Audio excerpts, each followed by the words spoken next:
Il faut apprendre à s'éloigner de certaines personnes, pour être heureux. Il est judicieux de s'éloigner des gens qui nous empêchent de grandir et d'être heureux, et qui nous transmettent une série d'inquiétudes qui n'ont rien à voir avec notre personne. S'éloigner de ces personnes améliorera notre santé physique mais également notre santé émotionnelle. Nous pouvons dire que pour être heureux, nous avons besoin de prendre de la distance face aux conflits qui sont provoqués par des gens qui pompent notre énergie et qui anesthésient notre faculté de réaction. Pour que l'on soit libre et que l'on se sente bien, nous devons nous éloigner du carnage émotionnel, de l'instabilité et de l'incertitude que provoquent les gens qui nuisent à notre capacité émotionnelle et qui heurtent notre sensibilité. Ainsi, il est fondamental de savoir que pour y parvenir, nous devons nous préparer à accepter le fait que nous ne connaissons pas réellement les personnes que nous croyons connaître. Car effectivement, nous devons nous rendre compte que vous sommes soumis à leurs exigences, à leurs jugements et à leurs comportements toxiques. Ce que les autres personnes pensent de vous est leur réalité, pas la vôtre. Nous devons être conscients que tout au long de notre vie, nous allons rencontrer beaucoup de personnes qui ne savent pas respecter ni considérer les sentiments, les pensées et les croyances des autres. Par conséquent, nous nous sentons utilisés comme des marionnettes soumises à la mauvaise humeur des autres, ce qui se transforme habituellement en conflits internes et externes. Il est possible qu'à cause de cela, nous sentions que ces personnes ne vivent pas vraiment, et ne laissent pas vivre les autres, et qu'en conséquence, elles freinent notre développement, le leur, et l'épanouissement d'une relation qui pourrait être saine mais qui est devenue vénéneuse. Toutefois, il se peut que ces personnes ne soient pas complètement conscientes de tout ce mal-être qu'elles déclenchent, et qu'elles ne se posent pas la question à savoir si ce qu'elles font ou ressentent fait du mal aux autres. Cela survient car elles-mêmes sont soumises à la spirale de leurs propres problèmes, qu'elles ont personnellement créés. Elles sont donc noyées et coincées dans ce tourbillon, dont elles ne pourront sortir à moins de fournir de gros traits efforts et d'y amener une réelle prise de conscience. Vous devez prendre de la distance émotionnelle. Nous ne pouvons pas toujours nous éloigner physiquement des personnes qui rendent notre quotidien difficile, car ce sont des proches, des collègues de travail, ou des gens très présents dans notre entourage. Toutefois, nous sommes d'accord pour dire que, malgré le pouvoir de la distance physique, ce qui fait tangiblement la différence, c'est la distance émotionnelle.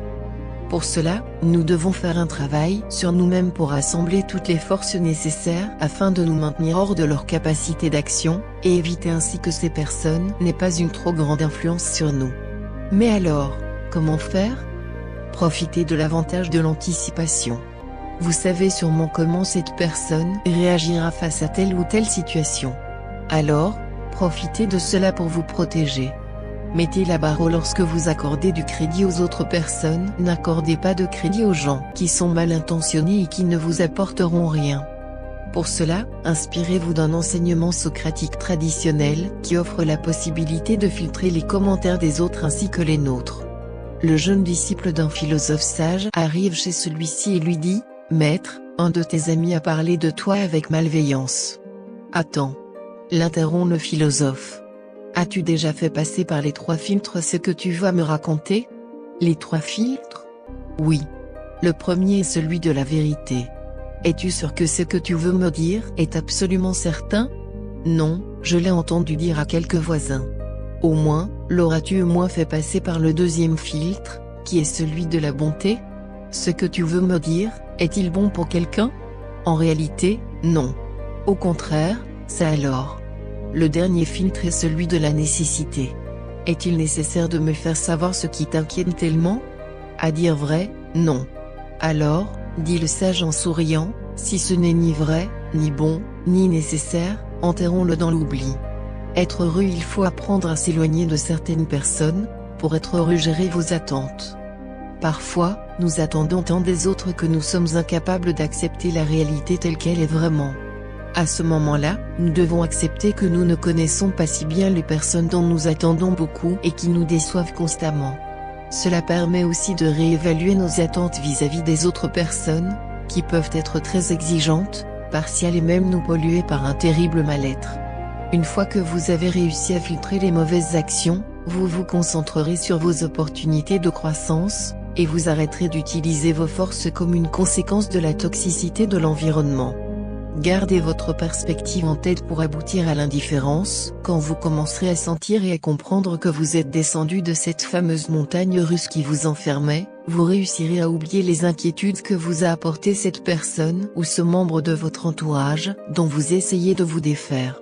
Alors, vous vous libérez de ces insécurités et des réactions démesurées que les conflits ont provoquées en vous. Une fois que vous en serez libéré, votre esprit s'éclaircira et vous serez prêt pour exposer vos sentiments, vos peurs et vos pensées. Cet effort vous garantira un résultat rapide et vous prendrez conscience de la nécessité de vous éloigner de certaines personnes. La vie est si brève qu'elle ne mérite pas d'être envahie par des angoisses inutiles. Conclusion, aimez les gens qui vous font du bien et éloignez-vous de celles qui sont nocives pour vous.